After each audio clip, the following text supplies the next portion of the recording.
The election is just days away, and in this video, I'm going to explain to you my opinion as a tax expert, how this election will impact your tax bill. If Donald Trump wins, if Kamala Harris wins, make sure you stay all the way until the end of this video because both candidates have extreme tax proposals that could dramatically impact your overall tax bill, and I want to help you navigate this. Without further ado, let's dive in. All right, guys, let's cover Trump's tax bill first, but keep in mind that both candidates' tax proposals will only become law if Congress votes on them. First things first is corporate taxes. Trump wants to lower corporate tax rates from 21% to 20% and down to 15% for companies who make their goods in the United States. The thing I like about this tax proposal is that it provides extra incentive for American companies to keep their manufacturing in America. When companies have more incentive to make goods in the United States, it could potentially lead to more jobs in the United States and lower unemployment rates, which is a good thing. If you happen to already own a corporation, such as a C Corp, that is subject to corporate taxes, then you can expect to see a significantly lower tax bill if Trump's proposal goes through. If you don't yet own a corporation, then you will not be able to benefit from this proposal from a tax perspective. But remember this, America is a land of opportunity and free enterprise. There is nothing stopping you from forming your own corporation. So if corporate tax cuts do happen, and if you want to maximize your benefit from them, then you too can form a corporation and pay lower corporate tax rates and benefit from this proposal. But here are my thoughts. In the United States, lowering corporate tax rates is a good thing. Many entrepreneurs saw a boom. We saw an economy boom like we've never seen before when Trump came in and lowered the tax rates for corporations. Business owners were spending more money, they were able to hire more employees, and it had a dramatic positive impact on the United States. I think that lowering corporate tax rates would have another dramatic positive impact on the United States. Number 2 is auto loans. Trump has proposed making auto loan interest 100% deductible. This proposal would only apply to American-made cars. Considering the fact that over 100 million Americans have auto loans, this proposal would be enormously beneficial to the average American taxpayer. There are tens of millions of Americans out there who are paying anywhere from a few hundreds of dollars to a few thousands of dollars in auto loan interest every single year. So if Trump's policy goes through, it would mean that your income at the end of the year would be reduced by the amount of total auto loan interest that you have paid for in the tax year. So for example, let's just say that you have $100,000 in income, $1,500 in auto loan interest per year. You would be able to deduct the $1,500 from your income, which would drop your taxable income to $98,500. For some people, this could actually cause them to fall into a lower tax bracket, which could increase the tax savings even more and increase their refund check from the government. Trump also makes this proposal to help the American auto industry. His theory is that auto loan interest is tax deductible, then it will make easier for Americans to get car loans, which can help lead to more vehicle purchases, which would be good for the American auto industry. As a tax strategist who is constantly trying to find ways to help my clients save money in taxes, and as someone who loves cars, I own 4 cars myself, I would like this one. I would totally be okay with being able to write off my interest on my auto loans. But what about payroll taxes? When it comes to payroll taxes, Trump has proposed making overtime pay exempt from taxation. He referred to overtime workers as among the hardest working citizens in our country.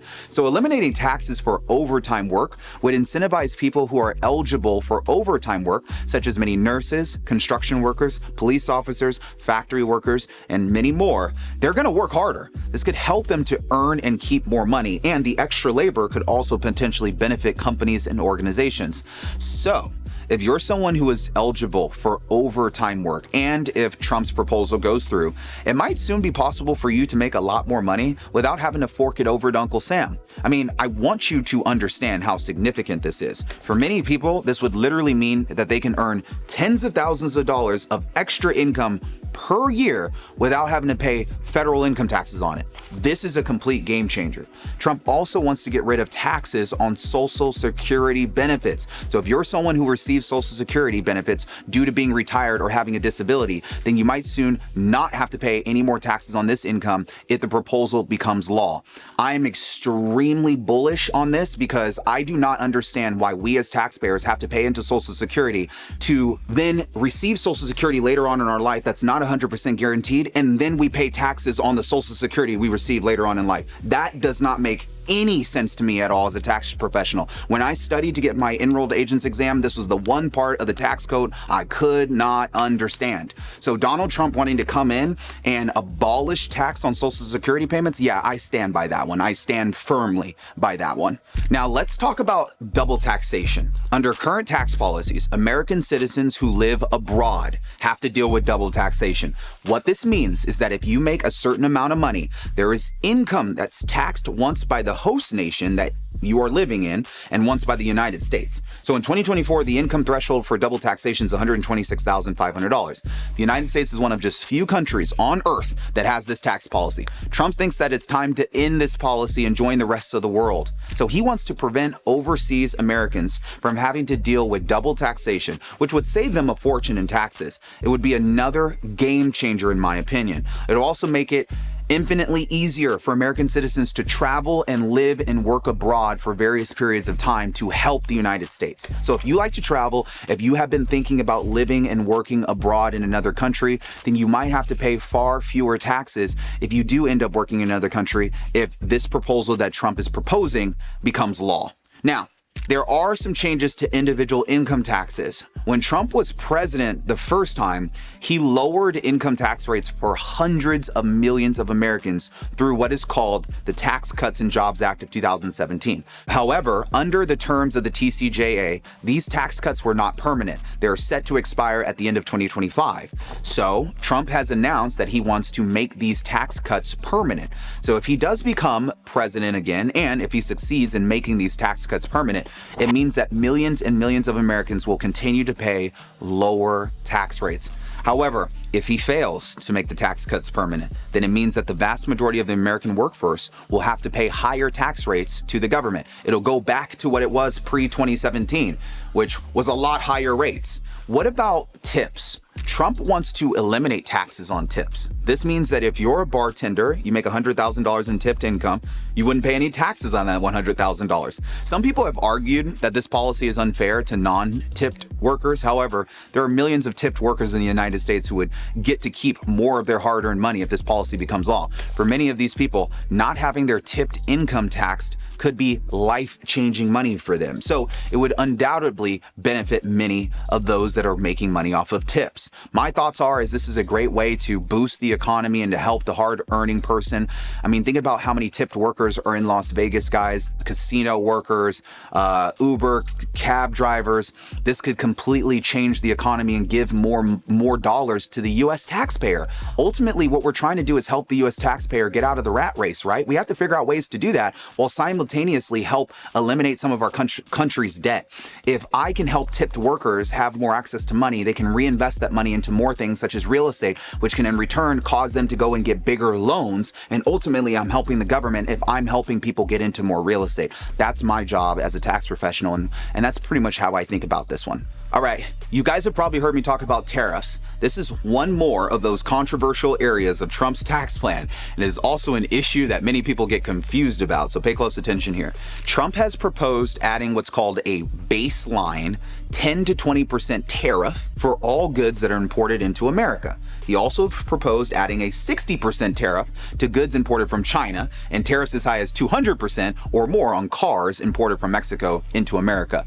So if you're unfamiliar with tariffs, there are taxes added to goods imported from other countries. Yes, American consumers pay these taxes. However, they're not added to goods produced in America. So yes, tariffs definitely do make imported goods more expensive. However, in theory, they also help to protect American businesses by making their goods more competitive from a price standpoint. Having tariffs as a source of tax revenue takes pressure off of income taxes to provide revenue to the government. For perspective, think about this. The modern income tax was not even created until 1913, and before that, the government generated all of their income, a majority of it, from tariffs.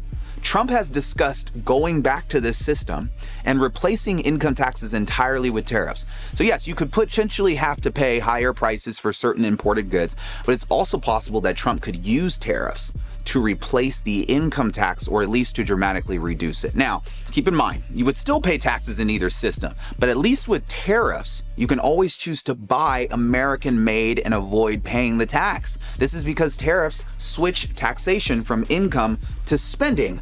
which hypothetically gives you more control over what you pay. That's what I like about tariffs, control. To be clear, I'm not saying that a tariff-based system is perfect, but what I am saying is that tariffs provide an interesting alternative to income taxes while potentially protecting some of our own industries. If you guys have any thoughts on this, I would love for you to share your comments below. Okay, we've talked a lot about Trump's tax proposal. It's time to discuss Kamala Harris's tax proposal and how that could impact your tax bill. So let's get started. First thing I want to start on is capital gains taxes. Kamala has proposed hiking long-term capital gains tax rates from 20% to 28% for people who make over $1 million per year. She also wants to raise the net investment income tax from 3.8% to 5% for the wealthy. So under a Kamala Harris presidency, you could start having to pay 33% in taxes on your long-term capital gains if you're wealthy, which can include gains on real estate investments, stocks, bonds, precious metal, cryptocurrency, and much more. And in fact, if you happen to be a seven-figure earner, then you should expect to start paying almost 10% more in taxes on your combined long-term capital gains and your net investment income tax. If you're not a seven-figure earner, then this policy will not initially apply to you and your long-term capital gains tax rates will not be affected, at least for now. But here are my thoughts. If we start off at $1 million, who's to say we can't drop that $1 million down to $200,000? Capital gains tax rates has altered over the years. And if this policy were to go through, I can easily see Kamala Harris and the administration dropping this down from $1 million, possibly down to $200K over some time. So just keep that in mind. Let's discuss the wealth tax. In addition to raising capital gains taxes for the wealthy, Kamala Harris also wants to impose an annual wealth tax of 25% for families who have over $100 million in net worth. This tax hike would require the wealthiest families in America to pay a minimum effective tax rate of 25% every year. And if these people are paying tax rates lower than 25%, then their unrealized capital gains will be taxed to make up the difference. Obviously, this tax hike will only affect a small percentage of the American population, but for those people it does impact, it will be a massive change. And for some of them, it will literally mean paying hundreds of millions or billions of dollars in extra taxes per year to the government. Now, at this point, you might be thinking, I do not have $100 million of net worth, so why should I even care about this proposal, Karlton? Well, the people who do have hundreds of millions of dollars are the ones who create most of the jobs in this country. So if they're being taxed more, it means that they will most likely have less money to build new companies, expand their existing companies, and provide bigger salaries to employees that could be watching this video. You're not going to be able to get bigger stock options. You're not going to be able to have equity in companies. It changes everything about your exit strategy for yourself. Just because billionaires are being taxed doesn't mean you don't get to feel the ramifications of that. Every single year, billionaires pay extra tax. It impacts you too. There's a very good chance that many of our markets could be impacted by this tax hike. So if you have a 401k, IRA, stocks, bonds, cryptocurrencies, then your holdings could drop in value if the wealthiest citizens are forced to sell off tens of hundreds of billions of dollars of assets every single year to meet the requirements of Kamala Harris's new wealth tax. Think about that for a second. There's also a chance that they could expand this policy from only applying to families with 100 million in wealth to applying it to families with 20 million in wealth or 10 million in wealth. This is what happens when income taxes, they started out only applying to the top 1%, and now they apply to the vast majority of the American population. Have you noticed that your check looks smaller and smaller every single year? Okay, moving on now.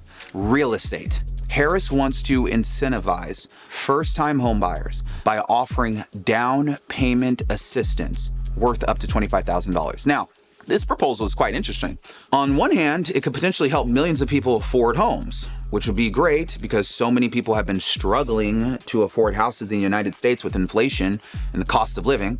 But on the other hand, it would be a massive burden on the federal government to provide this kind of financial assistance. I mean, where the hell do they get the money from? Throughout her campaign, Vice President Harris has been critical of Trump's proposed tax cuts because she says that they will make the deficit bigger. It's hard to imagine that the federal government giving over 1 million people a year $25,000 to help them buy a house wouldn't be bad for the deficit. After all, the more money you spend, the less you have to pay off debt. If someone is deep in credit card debt, we usually don't tell them, hey, go spend a tremendous amount of more money. There's also the issue that if sellers know that buyers have an extra $25,000 to spend, they may simply increase their prices. So houses could just get a little bit more expensive, canceling out the benefit of the subsidized down payment. There are also reports that Harris wants to put a $500,000 cap on 1031 exchanges or even eliminate them entirely for people making over $400K per year.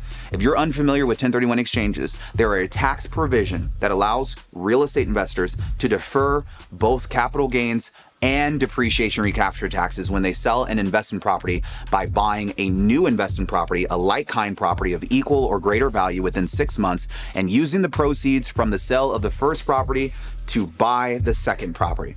1031 exchanges are a massive part of many real estate investors' overall tax strategy, and currently there is no limit on 1031 exchanges. So if a new $500,000 cap was added, it would dramatically reduce real estate investors' ability to swap like-kind properties to defer capital gains and depreciation recapture taxes. This is good news for all of you watching this video who believe that having more taxes is better for the nation. It's bad news for those of you who invest in real estate and don't want to pay more taxes. Keep in mind that one of the main reasons why people become real estate investors in the first place is because of tax benefits like the 1031 exchange. So if these benefits go away, fewer people will be drawn to real estate investing as a whole. Fewer real estate investors means fewer houses, which could be bad for the housing market. My thoughts is that this most likely won't pass, but again, I'm not somebody that truly understands whether or not Kamala Harris is going to win this presidential campaign or not. What I am going to share with you is that this would dramatically impact me, somebody who, is a self-made millionaire. I worked really hard to build up my business, to have all of my assets and be taxed and pay unrealized capital gains taxes on certain parts of my portfolio, or if I have to sell certain parts of my portfolio because of Kamala Harris's new tax proposals, it would definitely have an impact on my family. So just something I wanted to share with you guys. Next is corporate taxes. Kamala Harris wants to raise corporate taxes from 21% to 28%. The bottom line with this tax proposal is you will owe more money to the federal government in taxes if you have a corporation such as a C Corp that is subject to corporate income taxes in the United States. If you're an employee or if you own a business that is not subject to corporate income taxes, then this will not apply to you and your tax returns will be unaffected. However, even though Vice President Kamala Harris wants to raise taxes for corporations, she's also proposed increasing the startup expense deduction to $50,000. So if Harris is elected and if you start a business while she is president, you could potentially get a deduction for up to $50,000 worth of your startup expenses. Many entrepreneurs could benefit from this deduction, and I kind of have an opinion on this. Most of new entrepreneurs who I work with don't spend $50,000 to start their new businesses. If you deem your business as active before the end of the year, any expenses that you had to start up your business would be written off in the first place. So Kamala Harris's tax proposal technically doesn't make sense. If my business is active, I could take a $50,000 deduction or a $50,000 loss on my business regardless of her proposal. Does that make sense? So if your business is starting up and you make it active in the first year, you could take all of your expenses in the first year. If you claim your business as non-started, then whatever startup expenses you have, you would be able to take those startup expenses. Anything in excess of $5,000 would be amortized over 15 years. Under Kamala Harris's tax plan, that means that you would be able to take that $50,000 in startup expenses in the first year. Again, you deem your business as active, you're taking the $50,000 either way. This one to me was like a mind trip. It's like, as a tax professional, we already know our clients can take the expenses if we just make the election for their business to be active on the return. But if their business is not active, then they're reporting this huge loss on the tax returns, which could honestly subject them to more audit risks. So in my mind, this whole $50,000 of startup expense doesn't even make sense. If I'm going to spend $50,000 on my business, I'm spending $50,000 on my business to start it up. Giving me the $50,000 as a write-off, I'm going to write it off regardless. It's whether or not my business got started before the end of the year or it did not get started before the end of the year that determines whether I amortize it or I get to claim the expense. That's my opinion. All right, we can't forget about the child tax credit. Harris has proposed significantly expanding the child tax credit. She wants to increase it to $6,000 for a qualifying child under the age of 1 and up to $3,600 for qualifying children over the age of 1. That is a big increase. Right now, the child tax credit is only $2,000. I'm totally fine with increasing it, but I don't want to continue to increase the child tax credit, giving low-income individuals access to more government-assisted benefits, forcing them to get comfortable living off of government-assisted benefits. If you're trying to escape the rat race, you have to be living on your own terms, not on the terms that the government keeps giving you. You can leverage the government's assistance, but now this is trapping people to getting stuck and utilizing the government's assistance. That is my only opinion on her proposal with the child tax credit. Now, what about tips? Kamala Harris also wants to get rid of taxes on tips for service and hospitality workers, just like Donald Trump does. Trump came out with this idea first, and then several weeks later, Kamala Harris copied him. Now, I'm glad that she decided to copy him because it's a strong push in the right direction to help out the average taxpayer who's working in an environment where they could earn tips. But before I get to the last point, don't forget to book a call with my team by clicking the link in the description if you need assistance with your specific tax situation. Here's the last point: increasing the size of the IRS and the number of IRS audits. In addition to discussing the tax proposals that Harris has made on the campaign trail, I also just want to touch on a very important vote that she made 2 years ago in her role as vice president. Kamala Harris cast the tie-breaking vote that passed the Inflation Reduction Act in 2022. The Inflation Reduction Act increased the budget for the IRS by $80 billion, spread out over the course of 10 years. Of this $80 billion, roughly $45 billion was specifically earmarked to increase IRS enforcement. Kamala Harris has not spoken much about increasing the size of the IRS or its enforcement wing since then. However, because she herself was the decisive factor in the increase in IRS funding just 2 years ago, and because she has not expressed regret about her vote, it is a safe bet that she still supports a larger IRS and more IRS audits. So if you want to have an increased chance of being audited by the IRS in the future, Harris might be the right candidate for you. That is just my thoughts and my opinions. I would love to hear your thoughts and opinions below this video. That's all I got for today. Thank you so much for watching. As always, I give you guys the truth. Don't forget to subscribe and share your thoughts on these policies in the comments below. I will see all of you guys in the next video, and be sure to go out there and vote November 5th. Thank you so much. God bless.